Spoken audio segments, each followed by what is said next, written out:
Pozdrav svima, ja sam Ali, danas ćemo raditi jedan klip na kanalu, znači danas ćemo raditi kako instalirati i napraviti logo ili banner. Znači, prvo što trebate ući ovako što sam ja ušao instalirati, pa uđete create.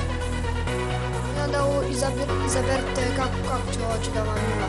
Možete nešto kupiti, možete ovdje nešto instalirati. Ja sam to odabrao ovako fine podlogu, ne znam kako to da nazovem.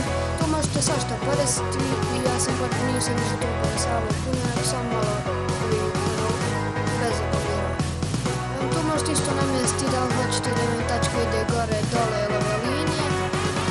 Tu sam ja sam namjestio dole zato što je više izgleda, a predstavit ću to preslikama. Tu namjestite kako ćete izgleda tekst.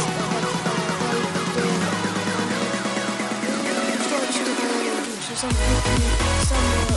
da kliknete, sorry, možete birati boju dole ovom tuškom.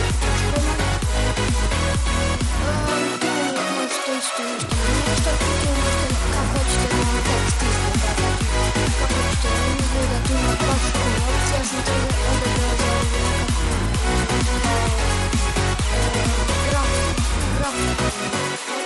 smanjite ga malo.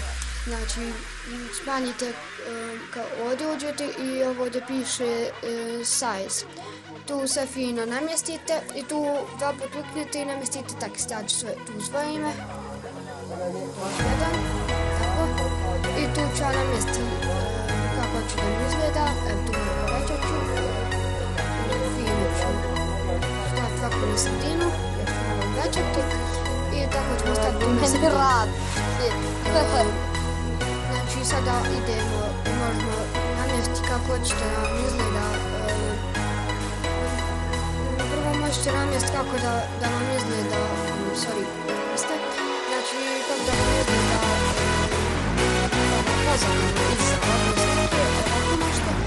Ja ću ja nekako mi je ekstra boja, ali nisam vjerujem da sve da roza boja, baš mi je draga roza boja. Ne, zato nego dobro izgleda ovako crno.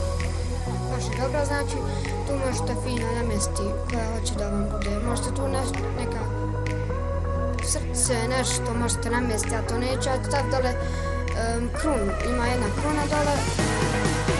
Tu je kruna, ja ću staviti tu krunu. Sad ću tu i stavit ću sigurno i nulu. Malo stavit ću dole, ima svašta tu.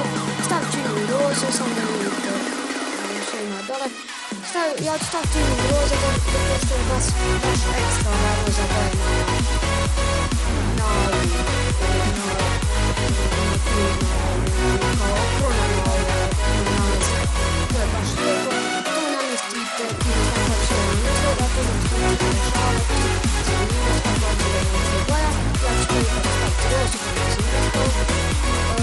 Znači sam malo vratio, nema pojma kako sam ovo prebacivo.